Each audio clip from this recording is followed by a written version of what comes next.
शेख साहब, आप ज़ाहिर दिफाई तज्जियाकार हैं, आप ज़्यादा बेहतर बता सकते हैं। अब इन नटशेल ये जो एब्सोल्युटली नॉट वाली बात हुई है, ये बड़े बेहतर तरीके से हो सकती थी। वही चर्चिल जो कहता है कि you can be firm bye not being rough. तो हम इतना रफ हो के फर्म होना क्यों दिखा रहे हैं? मतलब मुझे ये समझ नहीं आ रही। देखिए, पहले इस बात को समझिए कि हमारी अपनी पोजीशन क्या है और हम जिसको मुखातिब कर रहे हैं उसकी पोजीशन और हैसियत क्या है।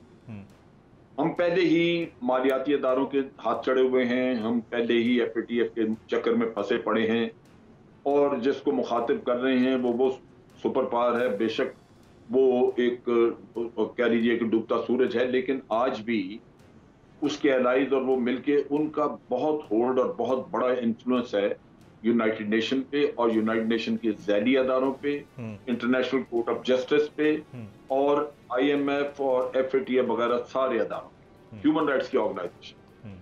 लिहाजा वो आज भी आपको परेशानियां आपके लिए बहुत सारी जमा कर सकते हैं। हम पहले ही खासे मसाइल में घिरे हुए हैं। जब आप एक सुपर पावर को एड्रेस करते हैं तो आपने अगर इनकार भी करना है तो ये चीज जरूर ज़हन में रखनी चाहिए कि आप उसकी ईगो को हर्ट ना करें।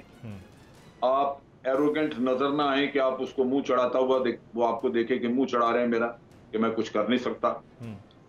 और आपके पास ऑप्शंस होती हैं जो कि डिप्लोमेसी आपको सिखाती है कि आपने क्या क्या ऑप्शंस और कैसे क्या अल्फाज इस्तेमाल करने हैं।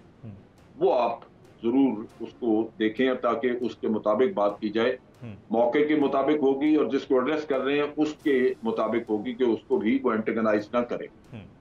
अब अगर ये कोई मुझसे पूछे कि जनाब आप यहाँ पे बेसिस देंगे पाकिस्तान में, तो मैं उन्हें ये कहूंगा कि मैं पाकिस्तान के अवाम की ख्वाहिशात का एहतराम करूंगा। मैं एक इलेक्टेड लीडर हूँ। अगर पाकिस्तान के अवाम चाहें कि ये नहीं होगा तो नहीं होगा, और अगर पाकिस्तान के अवाम चाहें कि ये होना चाहिए तो बिल्कुल होगा। लिहाजा ये फैसला हमारे अवाम का है। अवाम को सामने रखें तो दुनिया की कोई ताकत आप पे उंगली नहीं उठा सकती। आप कहते हैं कि जनाब आप जमहूरियत के नारे लगाते हैं, तो ये भी तो जमहूरियत है ना कि अवाम जो कहें वो करना है मैंने।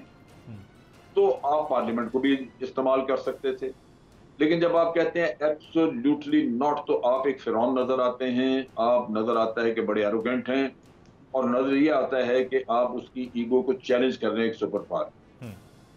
तो ये चीजें आपके लिए दुरुस्त नहीं है। आप इसके नताइज देखेंगे कि आहिस्ता आहिस्ता मुख्तलिफ जगहों पे वो आपको डसना शुरू करेंगे, जो हमें वैसे तो हमारी कौम को तैयार रहना चाहिए। फैसला गलत नहीं है, फैसला दुरुस्त है कि हमने बेसिस नहीं देने। हमारी अपनी एक हिस्ट्री या तारीख है कि अमेरिका को दे के भी तब भी हमने कोई सुख नहीं पाया, हमें उन्होंने इस्तेमाल ही किया और भारत को वो नवाजते रहे। इसी तरह तालिबान ने भी धमकी दे दी। हमारे अपने मुल्क में कोई नहीं चाहता कि बेसिस दिए जाएं। तो फैसला तो बिल्कुल ठीक है, लेकिन यही ठीक फैसला अगर ढंग से किया जाता तो आपको शायद नताइज ना उसके ज्यादा भुगतने पड़ सकते। इस फैसले के नताइज, इन अल्फाज के, इस नारे के जो नताइज हैं वो बाज आपके लिए तकलीफदेह हो सकते हैं, जिसकी वजह से मुल्क के लिए मसाइल पैदा हो। तो एक लीडर ने मसाइल तो नहीं पैदा करने होते ना। लीडर का काम है कि वो कौम के लिए मसाइल कम करे। अगर लीडर की किसी बात की वजह से मसाइल बढ़ते हैं तो फिर वो लीडरशिप वाला काम तो ना हुआ। सब्सक्राइब करें और बेल दबाएं ताकि कोई खबर रह न जाए।